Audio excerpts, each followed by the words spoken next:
I really wanted to express something that I truly believe is that we're all whole, right? And although some people you can say are less mobile, for example, everybody has its part in a perfection in everyone.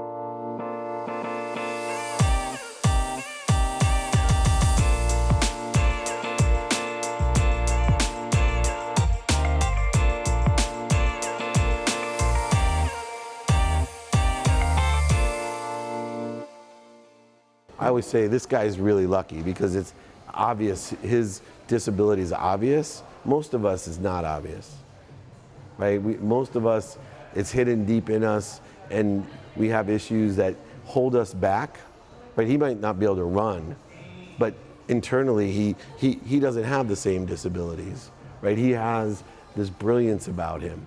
And I really try to liberate other people to, I think you're blessed because it's obvious what some of your disabilities are. You're right, I'm screwed, right? Mine are hidden. They're hidden deep from when your parents get divorced when you're 5, or your older brother dies, or you lose all your money, or other ego issues. And I think it's really important that we bring the perfection out in other people, right? That we bring the perfection and we allow other people to bring our perfection out, right? Which is why I believe in enjoying the consistent, persistent pursuit of your potential. Right? We have tried, I've got interviews every year to get him to the Knicks. But it's the perfection in that. And someday I know at the right way at the perfect time, or if it doesn't happen, there's a reason, something else will happen. And I think it's important to trust. Go ahead. Back in 2014, Dave set me up with an interview with the New Jersey Devils, and he paid for my hotel all 10 days out there, and he did it with an open heart and with nothing in return. And I remember texting him before the interview, a few days before, and he's like, "I'm living my dream through you." And I was in the subways, trying to get around. I was lost. I was trying to, figure out how to get back to New Jersey. The hotel was back in an industrial area. But hearing that getting that text from Dave, it's like, wait a minute. What do you mean you're living your dream through me? It's like, it sends chills down my spine because this is coming from a man that's, in my eyes, that's so successful, so blessed, so humble. And it's like, wait a minute. Isn't it the other way around? It shocked me because I was like, wow, he truly believes and loves my dream. Yeah, and for me, if you can help other people reach their potential, right, that's your perfection. That's much greater than anything else that you can do. I remember I have a cousin who is born with some brain damage, first person with CP to graduate from graduate school. They had to waive math because it's impossible to figure out the math. But when I was a senior in high school, I have a hyper-competitive academic family. All my siblings went to the Ivy Leagues, Harvard, Penn, Columbia. I'm the only one to get a B. And when I got a B, I was with my cousin. And like any insecure 18-year-old, and I'm not ashamed, but I'm illuminating, I cried when I got that B. And I cried to my cousin. And I was sitting there and she saw me crying and was like, "What's the matter?" I said, "I got a B, my very first B." And she looked at me and she was crying for me and she said, "I dream of getting a B." Right? I dream of getting it. It humbled me. Right? It humbled me because I had lost my perspective of what's important. Everyone has their own potential. And it's those people to me that consistently every day, persistently without quit, pursue their potential and enjoy that pursuit. And so, people ask me, where's the closest to your potential you've ever been? For me, believe it or not, I played college football and I was an average Division III college football player, but that's the closest to my potential because for 17 years, every single day of my life, that's all I dreamed about, worked on, and I may have not been born with great gifts as you're not born with all the same gifts as everyone else, but I lived too close to my potential, and that's why I was living through him. Because I kept saying to myself, man, this guy flew to New Jersey to follow his dream, 10 days in a subway with his, and it wasn't this slick chair that he can astronaut it in. It was a piece of shit chair.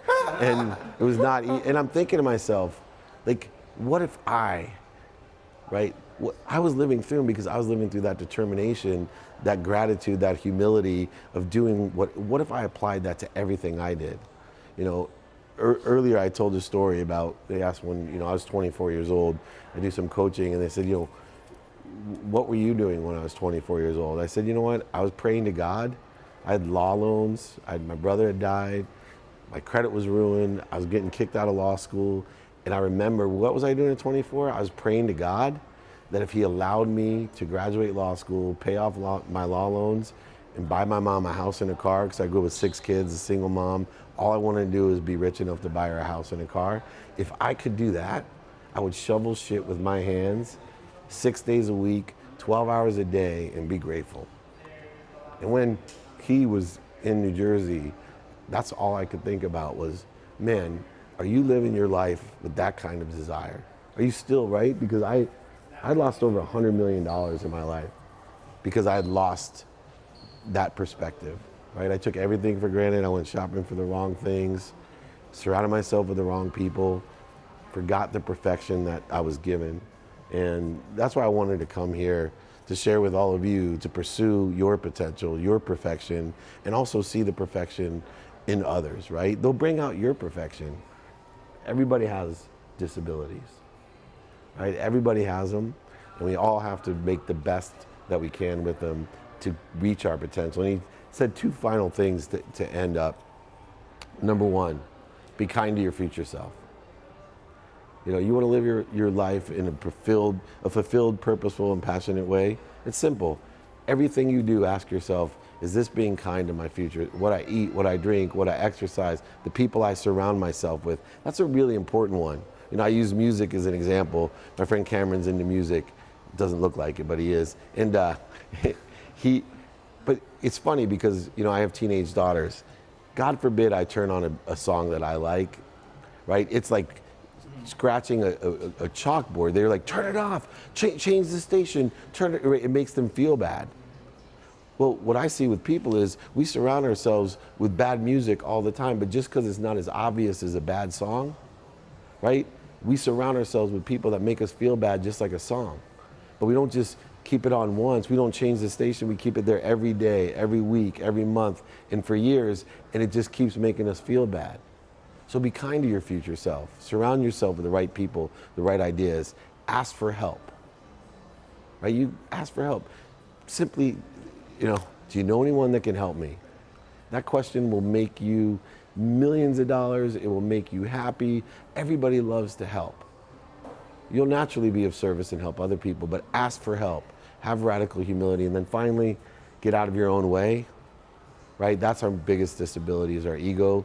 The need to be right, the need to be offended, the need to be separate, inferior, superior, guilty, resentful. So many times we waste so much energy. Just forgiveness would heal. So if you feel that ego in your way, get out of your own way, go back to center, use gratitude, right? Be thankful for everything that you do. You get to do everything every day, right?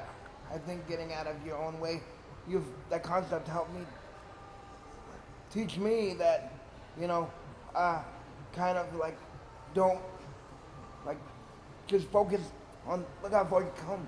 Look how far you come along this journey. Always remind yourself, look how far you come. Yeah, and look and how be much grateful. you're evolving. Yeah, and be grateful, right? Yeah. Say thank you to everything, and then forgiveness, right? Who here's made a mistake? Right? Who here's made a mistake today? How much time, energy, emotion, and relationships have we ruined on mistakes that we've made and not forgive ourselves, but worse, resenting other people for making the same mistakes that we've made and ruining relationships over it. Blame, shame, and justification leads to the third thing, is accountability. Everything in your life is yours. Own it. What did I do to attract this to myself? What am I supposed to learn from it? And then finally, in conclusion, be inspired, right? Nothing's happening to you. You are not a victim. He's not a victim. Nothing even happens for you. it happens through you.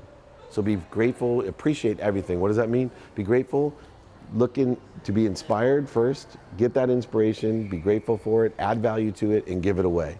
Everything comes through me for others.